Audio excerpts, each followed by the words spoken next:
Hello guys, അപ്പോൾ ഞാനിന്ന് വന്നേക്കുന്നത് വെച്ചാൽ ഒരു യാത്രയുടെ വീഡിയോ ഒക്കെ ആയിട്ടാണ്. അപ്പോൾ നമ്മൾ ഇന്ന് പോകാൻ പോകുന്നത് നമ്മുടെ സമൂഹ മാധ്യമങ്ങളിൽ ഇപ്പോൾ ചർച്ചാ വിഷയമായിരിക്കുന്ന ഒരു സംഭവത്തെ ആസ്പദമാക്കിയുള്ളൊരു യാത്രയാണ്. അപ്പോൾ നമുക്ക് നമ്മുടെ യാത്രയിലോട്ട് പോകാം. യാത്രയുടെ കൂടുതൽ വിശേഷങ്ങൾ നമുക്ക് ഈ വീഡിയോയിലൂടെ പങ്കിടാം. അപ്പോൾ നമ്മുടെ യാത്ര നമ്മൾ ബൈക്കിലാണ് ഇപ്പോൾ പോകുന്നത്. അപ്പോൾ നമ്മളിതാ ബൈക്കിൽ പോയി നമ്മുടെ ഡെസ്റ്റിനേഷൻ റീച്ച് ചെയ്യാനുള്ള കഠിന പരിശ്രമത്തിലാണ്. അപ്പോൾ നമുക്ക് കറക്റ്റ് സ്ഥലമൊന്നും അറിയത്തില്ല. അപ്പം നമ്മളെന്താണ് പോകുന്ന വഴിക്ക് ഓരോ ആളുകളോട് നമ്മൾ ചോദിച്ച് മനസ്സിലാക്കിയിട്ടാണ് നമ്മൾ വീട് കണ്ടുപിടിച്ച് നമ്മൾ പോകുന്നത്. ഒരാളുടെ വീട്ടിലേക്കാണ് നമ്മൾ പോകുന്നത്. അങ്ങനെ നമ്മൾ ആ വീട്ടിലേക്ക് എത്താനായിരിക്കുന്നു. അപ്പോൾ നിങ്ങളെല്ലാവർക്കും അറിയുന്ന പോലെ തന്നെ നമ്മുടെ സൗദിയിൽ 18 വർഷമായി ജയിൽ ശിക്ഷ അനുഭവിച്ച് ഇപ്പോൾ വധശിക്ഷയ്ക്ക് വിധിച്ചിട്ട് നമ്മുടെ മനുഷ്യത്വമുള്ള മലയാളികൾ മരണത്തിന് വിട്ടുകൊടുക്കില്ല എന്ന ഉറച്ച ശബ്ദത്തോടെ പറഞ്ഞ് 35 ലക്ഷത്തിന് മുകളിൽ ഫണ്ട് സമാഹരണത്തിൽ ലഭിച്ചിട്ടുള്ള നമ്മുടെ സൗദിയിലുള്ള ജയിൽ ശിക്ഷ അനുഭവിക്കുന്ന നമ്മുടെ MP അബ്ദുൾ റഹീം എന്ന നമ്മുടെ കോടമ്പയക്കാരൻ്റെ വീട്ടിലാണ്. അപ്പോൾ ഇതാണ് നമ്മുടെ അബ്ദുൾ റഹീം എന്ന് പറയുന്ന കോടമ്പയക്കാരൻ്റെ വീട് എന്ന് പറയുന്നത്. വീടും പരിസരവുമാണ് നിങ്ങൾക്ക് കാണിക്കുന്നത്. ഈ സ്ഥലം എന്ന് പറയുന്നത് നമ്മുടെ കോഴിക്കോട് ജില്ലയിലെ ഫറൂഖ് താലൂക്കിലെ കോടമ്പയയിലാണ്. അപ്പം നമ്മളൊരു 6:30 നമ്മളാണ് ചെന്നത്. അപ്പം ചെന്ന സമയത്ത് അവിടെ കുറച്ച് ആളുകളുണ്ടായിരുന്നു. അവരോടൊക്കെ സംസാരിച്ചു. അതിനുശേഷം നമ്മൾ ബാക്കിയുള്ള വിശേഷങ്ങളൊക്കെ നമ്മൾ അവിടെ ചോദിച്ചറിയുന്നുണ്ട്. അതിൻ്റെ വീഡിയോ നമ്മളിതിൻ്റെ അവസാനം ചേർക്കുന്നുണ്ട്. അപ്പം നമ്മളവിടെ കാത്തിരിക്കുകയാണ് ഉമ്മയെ കാണാൻ വേണ്ടിയിട്ട്. അപ്പം അതിനിടയ്ക്ക് ഞാൻ ഓരോ കാര്യങ്ങൾ അവിടെയുള്ള ആളുകളോട് ചോദിച്ചറിയുന്നു. അപ്പം അങ്ങനെ കുറച്ച് സമയം കാത്തിരുന്നതിന് ശേഷം ആ ഉമ്മ ഞങ്ങളുടെ അടുത്തേക്ക് വന്നു. അപ്പോൾ ആ ഉമ്മയെ ഞങ്ങൾ കാണുകയാണ്. ആ ഉമ്മയുടെ മുഖത്തുള്ള സന്തോഷം എത്ര പറഞ്ഞാലും മതി വരില്ല. കാരണം 18 വർഷം താൻ നൊന്ത് പ്രസവിച്ച മകനെ കാണാതിരുന്ന ആ ഉമ്മയുടെ വേദനയും ആ സന്തോഷവുമാണ് അവിടെ കാണാൻ സാധിക്കുന്നത്.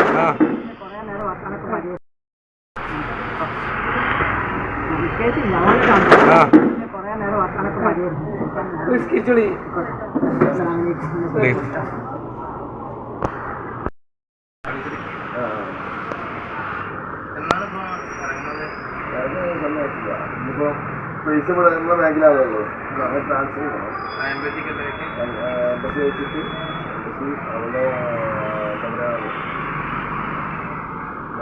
അനുസരിച്ചിട്ട് അവർ കോടതിയിൽ കുട്ടികളെ മാർക്ക് വെക്കുന്നുണ്ടാണ്.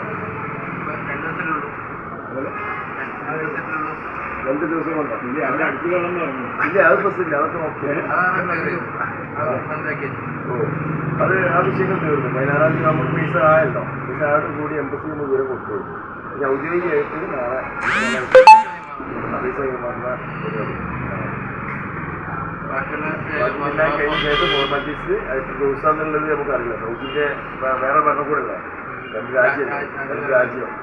അപ്പോൾ രാജ്യത്തെ നിയമം എങ്ങനെയാണെന്നറിയില്ല. എന്നാലും 2 മാസത്തിനുള്ളിലാണ് പറഞ്ഞത്. അതിൻ്റെ ഉള്ളിലെന്നോ 10 ദിവസമോ 15 ദിവസമോ ടോപ്പ് നാഷണൽ ചെന്ന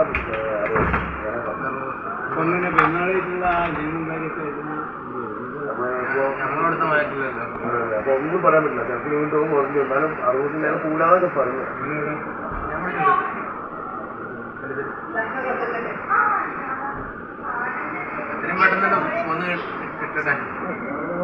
അതുപോലെ പൈസക്ക് വേണ്ടി പ്രാർത്ഥിച്ചു. അതുപോലെ പൈസ നമുക്ക് ഓക്കെ ആക്കി. അടുത്ത പ്രാർത്ഥന എന്താണ്? ജയിലിലെ ആൾക്കാർ നടത്തിയ പ്രാർത്ഥന.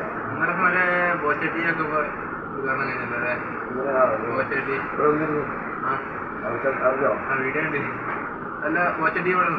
ഇവിടെ എത്തില്ല. അത് ഉദ്ഘാടനം ചെയ്തിട്ടുള്ളൂ. ഇല്ല, ഫറൂഖില്ല. ഫറൂഖ് മന്ത്രി ഇതാണ് ചെയ്തത്. പോണ വഴിക്കില്ല.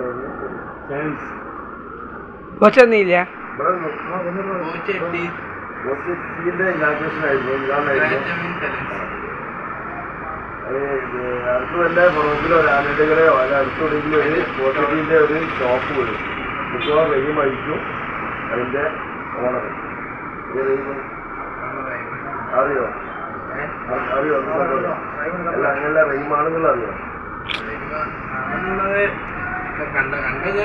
ഇല്ല ബോട്ട് പ്രഖ്യാപിച്ചു കഴിഞ്ഞു. നാട്ടിൽ വന്നാൽ എന്തെങ്കിലും ഉപജീവനമാർഗമാണല്ലോ. അപ്പൊ അതുകൊണ്ട് തന്നെ നമ്മള് ഈ ബോട്ട് അടിയുകൊണ്ട് ആദ്യം ഉദ്ദേശിക്കുന്നത് ഇതിലേക്ക് പൈസ തികഞ്ഞിട്ടില്ല എന്നുണ്ടെങ്കിൽ അതിലേക്ക് ഇതാക്കാനാണ്. പക്ഷെ പൈസ തികഞ്ഞ സ്ഥിതിക്ക് എന്തെങ്കിലും ഉപജീവന മാർഗത്തിലേക്ക് ആക്കുക എന്നുള്ളത് ബോട്ട് ഇന്നലെ പറഞ്ഞു.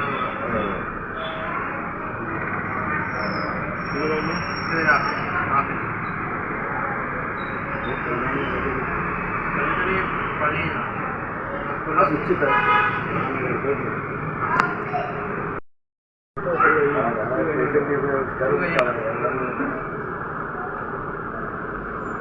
അങ്ങനെയൊക്കെയാണ്. ബാക്കി കാര്യങ്ങളൊക്കെ നിങ്ങൾ ഇതേമാതിരി യൂട്യൂബ് ഇതല്ലേ കുറച്ച് പൈസയ്ക്ക് വേണ്ടി നമ്മൾ ആവശ്യപ്പെട്ട് എല്ലാവരും നമ്മൾ സഹായിച്ച് പൈസ ആയി. ഇത് ഇത്രയും പെട്ടെന്ന് പേപ്പറൊക്കെ ഉപയോഗിച്ച് ഇറങ്ങാൻ വേണ്ടി അതേമാതിരി എല്ലാവരുടെ സഹായം പ്രാർത്ഥനയാണ്. ആ പ്രാർത്ഥനയ്ക്ക് വേണ്ടി നിങ്ങൾ എല്ലാം സഹായിക്കുക. പിന്നെ പാണ്ടിക്കാട് വന്ന് പിന്നെ 24 എന്താ അയാൾ പേര് ഇവിടെ പോവാത്താണ്. പെട്ടെന്ന് വരും പറയാം. മുന്നറിയിപ്പില്ല. നമുക്ക് നാളെ ഇതിന് മുമ്പേ പൈസ ആവണേ മുമ്പാണെങ്കിൽ എന്താ പറയുന്നത് നാളെ ഇനിയിപ്പോ ആർക്കെങ്കിലും ഇവിടെ കാര്യങ്ങൾ വിളിച്ച് അന്വേഷിക്കണം എന്നുണ്ടെങ്കിൽ ആരെങ്കിലും നമ്പർ ഫോൺ നമ്പർ തന്നാല് 98 47 ഇറക്കടോ. 98 47 39 98 47 39 31 68 വിളിച്ചു കഴിഞ്ഞാൽ ഇവിടുത്തെ കാര്യങ്ങൾ അറിയുന്ന കാര്യങ്ങളെ. ആ ഓക്കെ എന്നാ ശരി. എന്നാ ശരി. എന്നാ ഓക്കെ.